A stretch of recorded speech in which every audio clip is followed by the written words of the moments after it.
Oh my gosh. Look, there's a lizard. Ah! March 15th, 2024.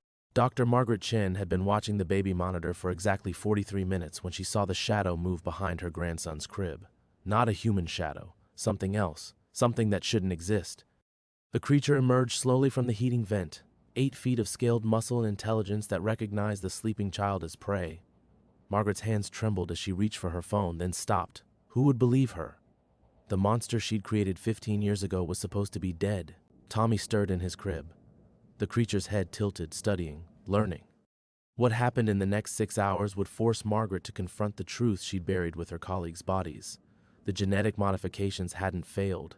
They had worked perfectly. And someone had been keeping her creation alive, waiting for the right moment to complete the experiment. The night her past finally came home. Before we jump back in, tell us where you're tuning in from, and if this story touches you, make sure you're subscribed because tomorrow I've saved something extra special for you. Margaret's finger hovered over the emergency call button on her phone, but the weight of 15 years pressed down on her hand like lead. The Phoenix Police Department would arrive in 8 minutes. She'd timed their response during her paranoid middle-of-the-night tests. 8 minutes for them to see Tommy's torn pajamas. 8 minutes to find scales embedded in his soft skin. 8 minutes for someone to ask the right questions about Dr. Margaret Chen's research history. The creature's yellow eyes reflected the nursery's nightlight as it pressed its massive head against the crib bars. Tommy's breathing remained steady, deep with the innocent sleep of a 5-year-old who believed the world was safe. Margaret had believed that once too, before she'd learned to splice reptilian DNA with human growth hormones, before she'd discovered what happened when you gave a desert predator the cognitive capacity of a border collie. Her security guard uniform scratched against her neck as she leaned closer to the monitor. The fabric still smelled like the office building where she spent her nights watching empty hallways, a far cry from the sterile labs where she'd once been Dr. Chen, not just Margaret. That life had ended in flames and screaming, or so she'd thought. The creature, she'd named it Subject 47 back when it fit in a terrarium, withdrew its head and began circling the crib. Each step was deliberate, calculated. It was testing the structure, looking for weaknesses. The same methodical approach she'd taught it during feeding sessions when it was no bigger than her forearm. Tommy rolled over, his small hand dropping through the crib slats. Subject 47 froze. Margaret's breath caught as the creature's head swiveled toward the dangling fingers. She could see its nostrils flare, processing the child's scent. Its tongue flicked out, that same gesture she'd documented hundreds of times in her research notes, the ones that had burned along with everything else. Everything except Subject 47, apparently. Her daughter Karen's voice echoed in her memory from 3 hours earlier. "Mom, I know we haven't talked much since Dad died, but I need you. Jason's in the hospital, and I have to stay with him. Tommy's already asleep in the car. Please?" Margaret had wanted to say no. Her 2-bedroom house in the sprawling Phoenix suburbs wasn't meant for children. The crawl spaces ran too deep, the heating vents too wide, the basement too dark. She'd chosen this place specifically because it felt like a fortress, somewhere she could hide from her past. But Tommy had looked so small when Karen carried him inside, his dinosaur backpack bigger than his torso. Margaret hadn't been around for Karen's childhood, too consumed with research and ambition. When her granddaughter was born, she'd already been living in exile. This was supposed to be her chance to do something right. On the monitor, Subject 47's head tilted as Tommy's fingers twitched. The creature's intelligence was evident in its restraint. A normal Gila monster would have struck by now, pumping venom through grooved teeth. But Subject 47 had been designed for something more complex than simple predation. It was studying her grandson, the same way it had once studied the lab mice she'd fed it. The same way it had studied her 3 colleagues before. Margaret forced the memory down.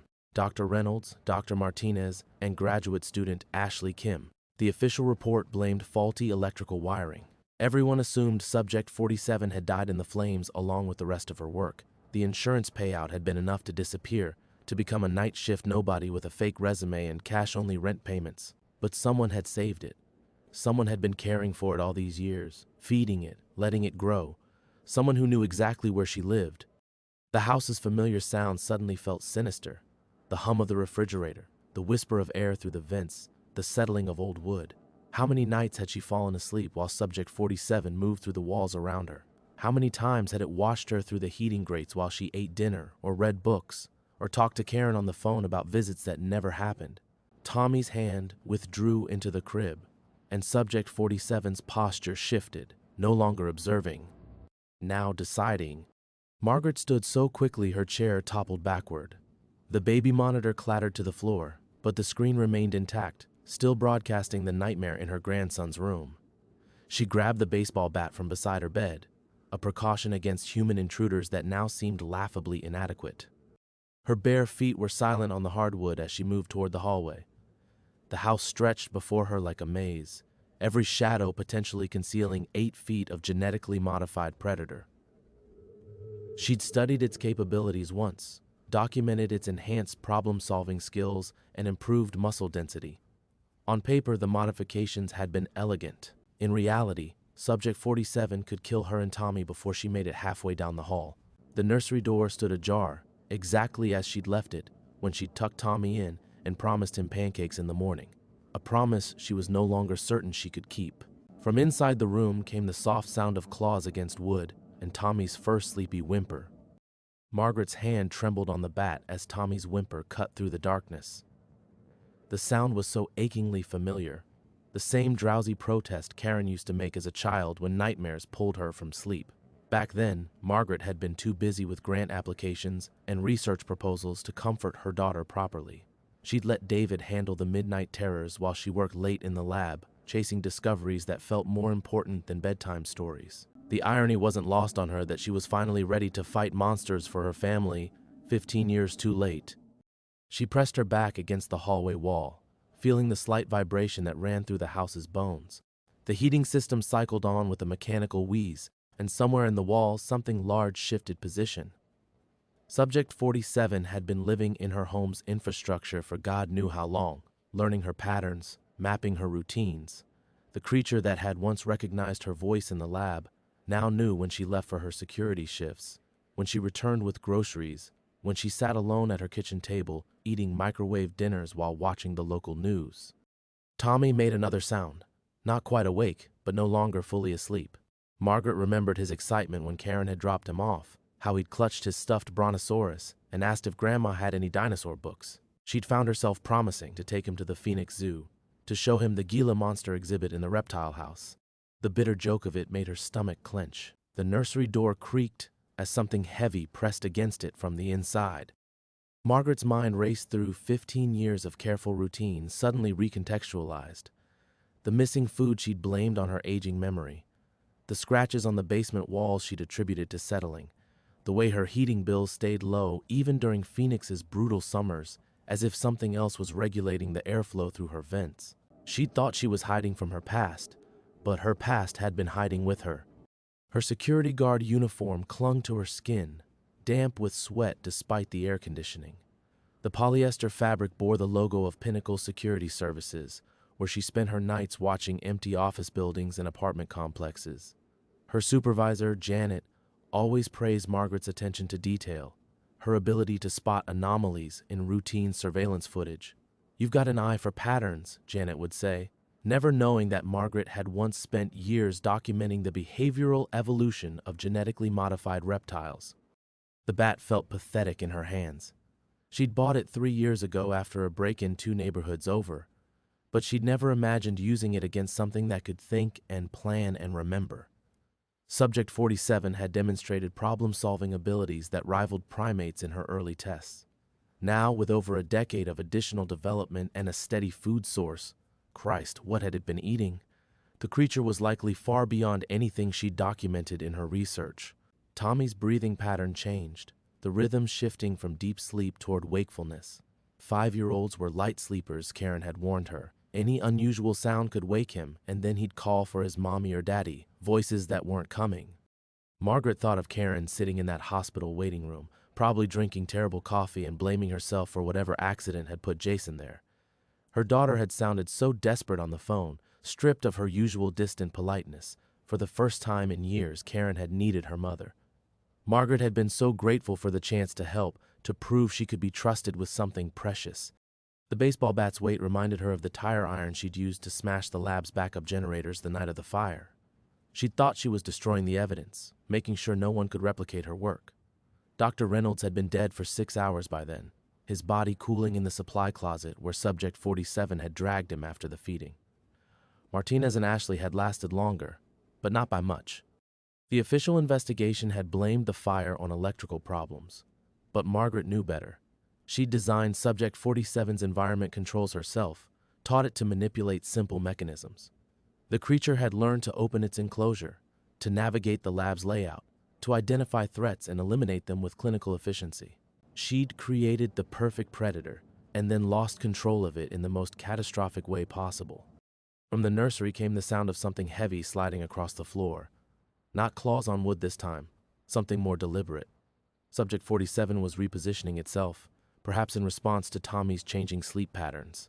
The creature had always been sensitive to biorhythms, heart rate variations, the subtle chemical signals that preceded wakefulness. Margaret gripped the bat tighter and took another step toward the nursery door. Whatever happened next, Tommy wouldn't pay the price for her past mistakes. She'd failed Karen by choosing research over family, failed her colleagues by losing control of her creation, failed herself by running instead of facing the consequences. But she wouldn't fail her grandson. The house held its breath around her, every shadow a potential hiding place, every sound a possible threat. Subject 47 was out there, waiting with the infinite patience of a desert predator, and for the first time in 15 years, Dr. Margaret Chen was ready to face her monster.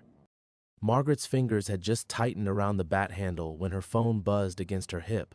The sound cut through the house's tense silence like a scalpel, making her jump. She fumbled for the device with her free hand, expecting Karen's name on the screen, an update about Jason, maybe, or a mother's instinct sensing something wrong. Instead, she saw a number she hadn't seen in 15 years. Dr. Vincent Thorne. Her breath caught. Vince had been her research partner, her co-principal investigator on the Project Lazarus grant. He'd also been in Seattle the night of the lab fire, presenting their preliminary findings at a herpetology conference. The only member of their team to escape unscathed, geographically speaking. The only one besides Margaret who knew Subject 47's true capabilities. The phone continued buzzing in her hand as Tommy's sleepy sounds drifted from the nursery. Margaret's mind reeled with the impossibility of the timing. After 15 years of silence, Vince was calling her at 2:47 a.m. while a genetically modified monster stalked her grandson. That wasn't coincidence. That was coordination. She answered on the 5th ring, her voice barely a whisper. "What do you want?" "Hello, Margaret." Vince's voice was exactly as she remembered, calm, measured, the tone of a man who'd never lost control of anything in his life. "I see you finally met our old friend again." The words hit her like ice water. "You've been watching me. Watching, feeding, maintaining optimal environmental conditions." His voice carried that same clinical detachment he'd used during their research presentations. Subject 47 has exceeded all our projections, by the way. Its cognitive development has been remarkable. Did you know it can distinguish between different human pheromone signatures now? It's been cataloging everyone who enters your home for over a decade. Margaret pressed her back harder against the wall, the phone trembling in her grip. "You son of a bitch. You let me think it was dead. You let me think that you were a killer?" "Margaret, you never stopped being a killer." His laugh was soft, almost fond. "You just stopped being useful. Until tonight." From the nursery came a sound that made Margaret's blood freeze. Tommy's voice, groggy and confused. "Grandma? There's something in my room. I have to go," she whispered into the phone. "No, you don't." Vince's voice sharpened. "Because if you hang up on me, if you do anything to interfere with tonight's test, I'll make sure the Phoenix Police Department receives a very interesting package. Photos from the lab, your real research notes, security footage from the night Reynolds died that somehow survived the fire." Margaret's vision grayed at the edges. "Test?" Subject 47 feats behavioral adaptation to juvenile human presence. "We need baseline data before the next phase." His voice carried the enthusiasm of a man discussing vacation plans. "Your grandson is the perfect control subject, genetically similar to you, but lacking any prior conditioning to reptilian threat assessment." Tommy called out again, louder now. "Grandma, I'm scared." "You're insane." Margaret's whisper cracked with desperation. "He's 5 years old. He's innocent." "Innocence is irrelevant to the research, though I admit the family connection adds a lovely psychological dimension to your own behavioral responses. Vince paused, and she could hear computer keys clicking in the background. I'm watching through the monitors, by the way. The baby camera feeds have been routing to my servers for months. Your reaction time is already compromised by emotional attachment. Fascinating stuff. The hallway seemed to stretch infinitely in both directions as Margaret processed his words. He'd been watching her, using her home as a laboratory, orchestrating this entire scenario. She wasn't just the bait, she was another test subject. 23 minutes, Vince continued conversationally. That's how long Subject 47 typically observes prey before initiating contact. We're at 18 minutes now, which means you have approximately 5 minutes to reach your grandson before the creature does. Tommy's voice rose to a frightened wail. Grandma, something's moving in the shadows. Unless, of course, you'd prefer to simply observe, Vince said. Scientific objectivity was always your weakness, Margaret. Too much emotional investment in the outcome. The phone slipped from Margaret's numb fingers and clattered to the floor, Vince's voice still emanating from the speaker like a demonic prayer. The careful life she'd built, the quiet exile she'd crafted from guilt and grief, it had all been an illusion. She'd never escaped the lab. She'd just moved to a larger enclosure. But as Tommy's terrified cries cut through her shock, something crystallized in Margaret's chest. 15 years ago, she'd failed to protect her colleagues because she'd hesitated, paralyzed by the magnitude of her creation's capabilities. Tonight, hesitation would cost her everything that mattered. She raised the bat and ran toward the nursery, leaving Vince's voice chattering to the empty hallway behind her. Margaret burst through the nursery door just as Tommy's scream pierced the darkness. The room was wrong, furniture displaced, the rocking chair overturned, deep gouges carved into the hardwood floor. But the crib stood empty, its mobile spinning lazily in the air conditioning's current. Tommy! Her voice cracked as she swept the bat in wide arcs, scanning every shadow. The closet door hung open, revealing nothing but Karen's old clothes she'd never had the heart to donate. Under the crib, behind the changing table, in every corner her eyes could reach, nothing. Then she heard it, muffled whimpering from above. The ceiling vent directly over the crib had been torn open, its metal grating bent outward like flower petals. Scratch marks scored the drywall around the opening, and something dark stained the edges, blood or worse. The heating duct beyond yawned black and endless. Oh God. Oh God, no. Margaret clambered onto the crib mattress, still warm from Tommy's small body. The duct opening was barely wide enough for a child, impossibly narrow for something the size Subject 47 had become. But the creature had always been more flexible than natural Gila monsters, its modified musculature allowing compression that defied anatomy. From somewhere deep in the walls came Tommy's voice, thin and terrified. I want my mommy.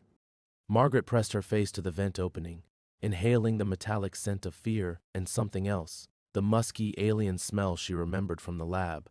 Tommy, it's Grandma. I'm coming to get you. Her phone buzzed against the nursery floor where she'd dropped it. Vince's voice drifted up, tinny and distant, remarkable adaptation speed. Subject 47 has never demonstrated vertical extraction behavior before. We'll need to revise the weight-bearing calculations for the duct system. Margaret wanted to scream, to rage at his clinical detachment while her grandson was being hunted through her home skeleton. Instead, she forced herself to think like the scientist she'd once been. Subject 47 was intelligent, but it was still bound by physics. The creature couldn't navigate the entire duct system. The passages grew too narrow toward the main trunk lines. It would need to exit somewhere, find a space large enough to maneuver. The basement. Her home's heating system fed from a central unit in the basement, where the ducts were wide enough for maintenance access. If Subject 47 was herding Tommy through the vents, that's where they'd emerge. She dropped from the crib and grabbed a flashlight from the nursery's emergency kit, another of Karen's careful preparations that Margaret had initially resented. Her daughter had insisted on baby-proofing everything during her brief visit 3 months ago, installing outlet covers and cabinet locks with the determination of someone who'd grown up in a house where safety was never guaranteed. I should have protected you better, Margaret whispered to the empty room, though she wasn't sure if she meant Tommy or Karen. The basement stairs creaked under her feet as she descended into the house's foundation. Her flashlight beam swept across familiar territory made foreign by desperation, storage boxes filled with a lifetime's worth of accumulated guilt, the water heater that had been acting up since winter, shelves lined with emergency supplies she'd stockpiled out of paranoid habit. And there, behind the furnace, was the access panel she'd never thought to secure. It hung open like a mouth, revealing the main heating trunk that connected every room in her house. Smears of something dark marked the metal edges, and she could hear movement in the depths, the scrape of claws against aluminum, Tommy's ragged breathing, and underneath it all, a sound that made her skin crawl.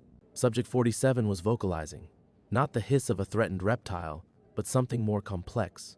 Modulated frequencies that almost sounded like, "Grandma?" Tommy's voice echoed from the ductwork, but wrong somehow. The inflection was off, the cadence too careful. Margaret's blood turned to ice. She documented Subject 47's mimicry abilities in her early research, its capacity to reproduce human vocalizations with increasing accuracy. But hearing it imitate her terrified grandson's voice was a violation that cut deeper than any physical threat. "I know what you are," she called into the darkness. "Tommy, when you hear my voice, you need to move toward it. Don't listen to anything else." The basement fell silent except for the furnace's mechanical breathing. Then, from multiple locations within the ductwork, came Tommy's voice. "Grandma, help me. I'm scared, Grandma. Where are you, Grandma?" Each repetition was perfect, exact, a recording played back with predatory intent. Subject 47 had been listening, learning, preparing for this moment with the same methodical patience Margaret had once admired in her research notes. Upstairs, Vince's voice continued its commentary, analyzing the hunt like a nature documentary. Margaret wanted to smash the phone, to sever that connection to her past, but she needed to hear his observations. Know your enemy. She'd learned that lesson too late 15 years ago. She raised the bat and stepped toward the access panel, following her grandson's borrowed voice into the darkness where her greatest failure waited to claim her greatest love. Margaret gripped the bat with both hands as she entered the access panel, the aluminum ductwork cold against her knees. The beam of her flashlight carved weak paths through the darkness ahead, revealing scratches in the metal and something worse, tiny handprints pressed into accumulated dust, Tommy's desperate attempts to find purchase as he'd been dragged deeper into the system. "Grandma?" The voice came from directly ahead, perfect in its mimicry, except for the subtle echo that betrayed its source. Subject 47 was close, maybe 20 feet along the main trunk. Close enough that Margaret could hear the creature's breathing beneath Tommy's stolen words, a rhythmic rasp that had haunted her dreams for 15 years. She crawled forward, the bat scraping against the duct walls. Her security uniform caught on protruding joints, tearing fabric that already reeked of fear sweat. Each movement forward brought her deeper into the maze she'd never realized existed within her own home, a hidden network of passages that Subject 47 had claimed as its territory years ago. "The behavioral adaptation is extraordinary." Vince's voice drifted down from the basement above, his phone still broadcasting his analysis. "Subject 47 has essentially domesticated itself within your home environment while maintaining its predatory capabilities. It's been the perfect houseguest, Margaret. Quiet, self-sufficient, and invisible." The words hit harder than any physical blow. Margaret thought of all those nights she'd worked security shifts, coming home exhausted to a house that felt increasingly foreign. The sounds she'd attributed to settling wood, the missing food she'd blamed on her deteriorating memory, the way shadows seemed to move just beyond her peripheral vision. Subject 47 had been sharing her space all along, watching her routines, learning her vulnerabilities. "I documented everything, you know," Vince continued, his voice taking on the fond tone of a professor discussing a prize student. "Your sleep patterns, your work schedule, your pathetic attempts at maintaining Karen's childhood room like some sort of shrine. Subject 47 absorbed it all. It knows when you shower, when you eat, when you cry yourself to sleep thinking about the colleagues you killed." Margaret's flashlight beam caught movement ahead, a bulk too large for the ductwork, yet somehow compressed within it. Subject 47's modified physiology allowed impossible flexibility. Bones that could telescope and compress like the creature was more liquid than solid. She'd been so proud of that breakthrough, the way her genetic modifications had surpassed every theoretical limitation. Now that pride curdled into self-loathing as she heard Tommy's real voice, weak and terrified. "I want to go home. Tommy, baby, I'm coming." Margaret's whisper was barely audible, but in the confined space it seemed to echo forever. "Stay still. Don't move toward any voices that sound like me. She crawled faster, ignoring the sharp edges that bit through her uniform and into her knees and elbows. The ductwork began to widen as it approached the main junction, and Margaret realized with growing horror what Vince had orchestrated. This wasn't just a test of Subject 47's hunting capabilities. It was a demonstration of everything the creature had learned about her. The guilt, the isolation, the desperate need for redemption that had made her so eager to help Karen tonight. "Do you remember Dr. Reynolds?" Vince's voice took on a conversational tone that made Margaret's skin crawl. He begged, "You know, at the end, asked why you'd created something so perfect at killing. I told him you were just following the research wherever it led, but that wasn't really true, was it?" Margaret's breath came in short gasps as the memory surfaced unbidden. Reynolds grabbing her arm in the lab's final moments, his eyes wide with the understanding that Subject 47 wasn't just an escaped specimen, it was an engineered weapon. She'd seen the same realization in Martinez's face, in Ashley's terrified scream before the sound stopped. They'd trusted her expertise, followed her lead into the lab's depths, and she'd led them straight into the mouth of her own creation. "You wanted to make something that could kill," Vince continued. "You just told yourself it was for conservation, for scientific advancement, for the greater good. But late at night, in your lab notes, you called it your perfect predator. You were so proud of what you'd built." Ahead in the darkness, Tommy whimpered again, the real sound this time, not Subject 47's mimicry. Margaret could see light now, the pale glow of the basement's emergency lighting filtering through a vent grate. They were approaching the main junction, where the ductwork opened into a maintenance chamber she'd forgotten existed, where Subject 47 would have room to maneuver, to feed. Margaret forced herself forward through the growing claustrophobia of the metal tunnel, carrying 15 years of buried guilt and the weight of her grandson's life toward a reckoning she'd spent half a lifetime avoiding. Behind her, Vince's laughter echoed through the darkness like a promise of damnation. Margaret emerged from the ductwork into the maintenance chamber just as Subject 47 turned to face her, and the sight stopped her breath completely. The creature had grown impossibly large in 15 years, its body nearly 8 feet from snout to tail, but that wasn't what made her heart stutter with recognition and horror. It was wearing Karen's childhood collar. The pink leather band, studded with plastic gems that spelled out princess, was stretched tight around the creature's massive neck, a grotesque mockery of the gift Margaret had bought her daughter for her 7th birthday. Karen had insisted their old German shepherd, Bruno, wear it because every dog deserves to feel special, Grandma. But Bruno had died when Karen was 12. "No," Margaret whispered, her flashlight beam trembling across Subject 47's familiar amber eyes. "No, that's not possible." The creature's head tilted with an intelligence that was purely horribly human. In its massive jaws, Tommy hung limp but breathing, the boy's small body cradled with the same gentle precision Margaret remembered from. The memory hit like a physical blow. Karen at 8 years old, carrying Bruno's newborn puppies to safety during that summer thunderstorm, her small hands so careful, so protective. The way she'd whispered comfort to each terrified animal, her voice soft and musical, "Shh, it's okay. I won't let anything hurt you." Subject 47 feet's throat vibrated with that exact tone as it settled Tommy more securely against its chest, and Margaret realized the truth that made her 15 years of guilt collapse into something infinitely worse. "Karen knew," she breathed. From the basement above, Vince's laughter turned delighted. "Oh, Margaret, you brilliant, broken woman.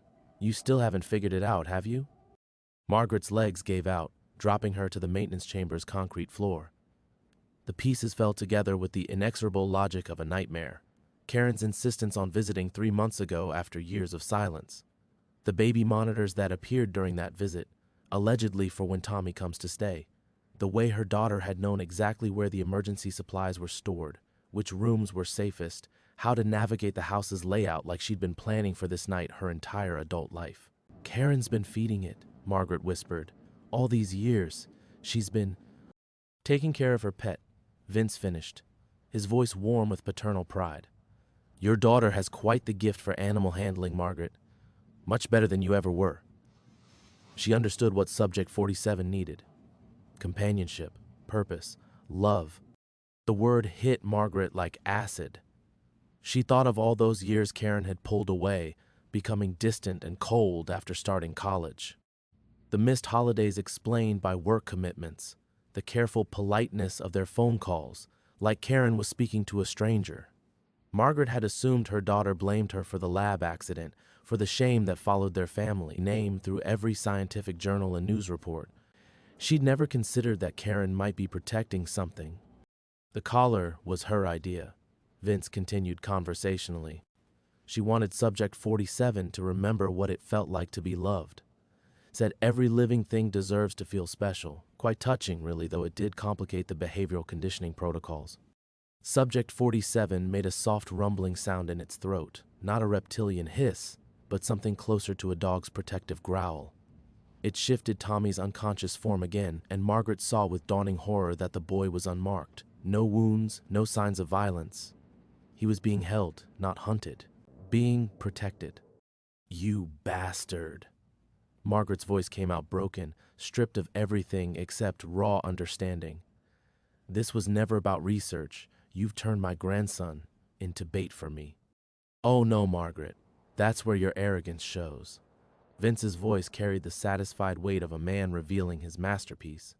"Tommy was never bait. Tommy is the future. Karen's been breeding the next generation of handlers. Children who can grow up alongside our subjects without the conditioning fears that limit adult interaction. Your grandson isn't prey. He's the prototype."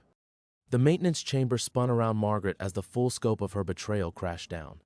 Karen's emergency call tonight hadn't been desperation. It had been an invitation. The baby monitors weren't for protection. They were for observation. Even Margaret's exile to security work hadn't been punishment. It had been positioning, keeping her isolated and available for when the project needed her genetic expertise again. Subject 47 lowered its massive head toward Tommy's sleeping face, and its scarred lips pulled back in what any rational observer would call a smile. "Karen sends her love, by the way," Vince added, his tone light with casual cruelty. "She's watching from the Phoenix facility. Wanted to see if her mother would finally choose family over science." Margaret raised the bat with shaking hands, staring into the amber eyes of her greatest creation as it cradled her greatest treasure, and realized she'd never been the monster's creator at all. She'd only ever been its grandmother.